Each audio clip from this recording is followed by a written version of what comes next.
জয় শ্রী গুরুদেব, জয় শ্রীল প্রভুপাদ।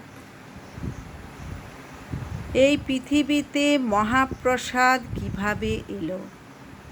একবার নারদমুনি বৈকুণ্ঠে মনোযোগ সহকারে শ্রী লক্ষ্মীদেবীর সেবা করছিলেন। লক্ষ্মীদেবী সেই সেবায় সন্তুষ্ট হয়ে নারদ মুনিকে বর দিতে চাইলেন। নারদ মুনি লক্ষ্মীদেবীকে প্রতিজ্ঞা করতে বললেন যে তিনি যে কোনো বর চাইবেন লক্ষ্মীদেবী যেন তাই দেন। লক্ষ্মীদেবী শপথ নিলেন যে নারদ মুনি যা বর চাইবে তিনি তাই প্রদান করবেন। নারদ মুনি তখন তিনি বললেন, মাতা লক্ষ্মী, আমি প্রভু নারায়ণের ভুক্তাবশেষ মহাপ্রসাদ চাই। তখন লক্ষ্মীদেবীর কোমল মুখে উৎকণ্ঠার ছায়া পড়ল, কারণ এই কদিন আগেই প্রভু তার প্রসাদ কাউকে দিতে নিষেধ করেছেন। তাই তিনি নারদ মুনিকে বললেন, পুত্র নারদ, তুমি অন্য কোনো বর চাও, আমি এই প্রসাদ তোমাকে দিতে পারছি না, কারণ প্রভু কদিন আগেই তা নিষেধ করেছেন, তাই আমি তোমাকে এই প্রসাদ দিতে পারছি না। তখন নারদ মুনিও তার সংকল্পে অটল রইলেন। তিনি বললেন, আপনি প্রভু নারায়ণের ভার্যা, আপনি প্রসাদ অবশ্যই দিতে পারেন, কারণ আপনি আমার কাছে প্রতিজ্ঞাবদ্ধ। তখন লক্ষ্মীদেবী মহা সংকটে পড়লেন। তিনি নারদ মুনিকে ধৈর্য ধরতে বললেন এবং কি করা যায় তিনি তাই ভাবতে লাগলেন। তারপর মধ্যাহ্ন ভোজনে প্রভুকে নিপুণতার সঙ্গে সেবা দিলেন। কিন্তু নারায়ণ লক্ষ্য করলেন তার ভার্যার মন প্রফুল্ল নেই। তাই তিনি লক্ষ্মীকে জিজ্ঞাসা করলেন, লক্ষ্মী, তোমার কি হয়েছে? লক্ষ্মী বললেন, আমি মহা সংকটে পড়েছি। নারদ মুনিকে কথা দিয়েছি তাকে আমি তোমার মহাপ্রসাদ দেব, কিন্তু আমি তো জানি আপনি নিষেধ করেছেন। তখন ভগবান নারায়ণ বললেন, আমি যখন মুখটা ফিরিয়ে থাকব তখন তুমি এই প্রসাদ সরিয়ে রাখবে। আমি আজকের জন্য একটু শিথিল করলাম। তখন লক্ষ্মী খুশি হলেন এবং প্রসাদটা সরিয়ে রাখলেন। তারপর নারদ মুনিকে তা প্রদান করলেন। নারদ মুনি প্রসাদ দেখে আনন্দে উৎফুল্ল হয়ে উঠল। তারপর সে প্রসাদ গ্রহণ করলেন এবং সেই প্রসাদ গ্রহণ করে তার ভাবোচ্ছ্বাস হলো, প্রেমাবেশে উন্মত্ত হয়ে উঠল। সে কোথাও স্থির থাকতে পারল না। সে এক ব্রহ্মাণ্ড থেকে আর এক ব্রহ্মাণ্ড ঘুরতে শুরু করলো। এক গ্রহ থেকে আর এক গ্রহে ঘুরতে ঘুরতে, নৃত্য করতে করতে ভাব উল্লাসে মত্ত হয়ে উঠতে লাগলো। তারপর এইভাবে সে কৈলাসে উপনীত হলো।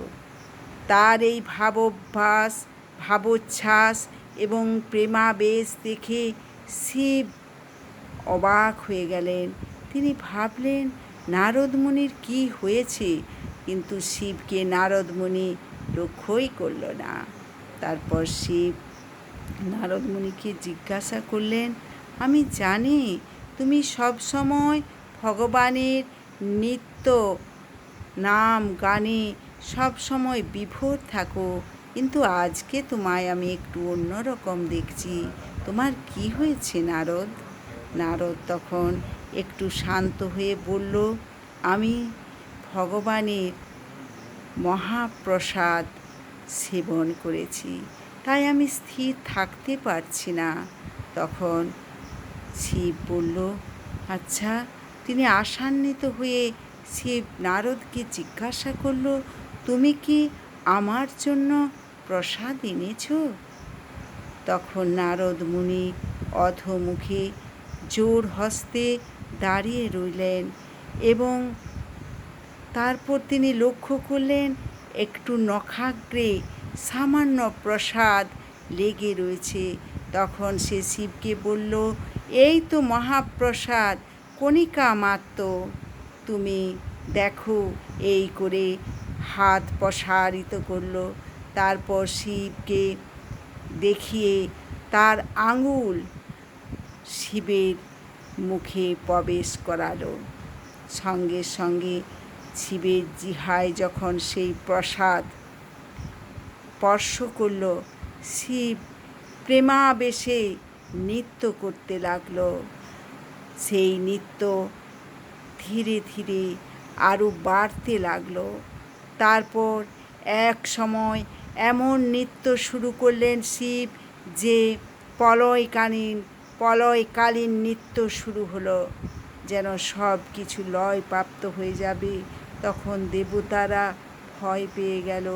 তখন দেবতারা ভাবলো, এখন কেন নৃত্য হচ্ছে?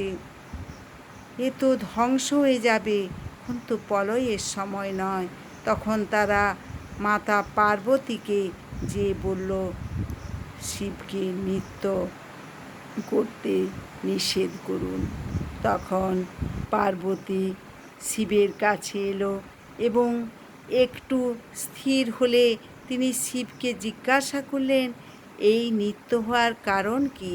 তখন শিব বললেন, আমি নারদ মুনির কাছ থেকে প্রভুর প্রসাদ পেয়েছি, তাই আমি ঠিক থাকতে পারছি না, আমি প্রেমাবেশে নৃত্য করছি।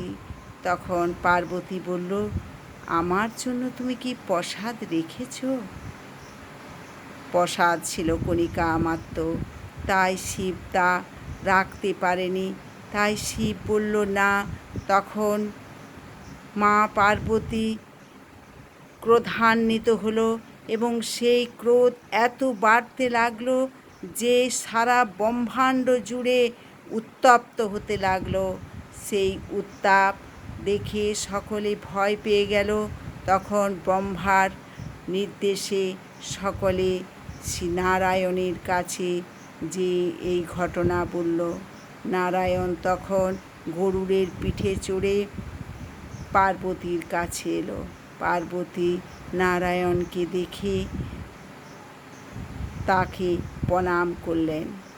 নারায়ণ বললেন, পার্বতী, তুমি যত খুশি চাও তত মহাপ্রসাদ তোমায় আমি দেব।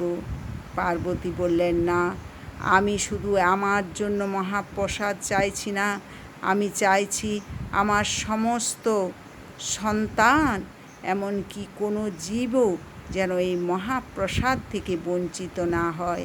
কারণ এই মহাপ্রসাদের বঞ্চিত হওয়ার ফলে যে আমি কষ্ট পাচ্ছি, তেমনি কোনো জীবকুল যেন এই মহাপ্রসাদ থেকে বঞ্চিত না হয়। তখন প্রভু নারায়ণ বললেন, তথাস্তু।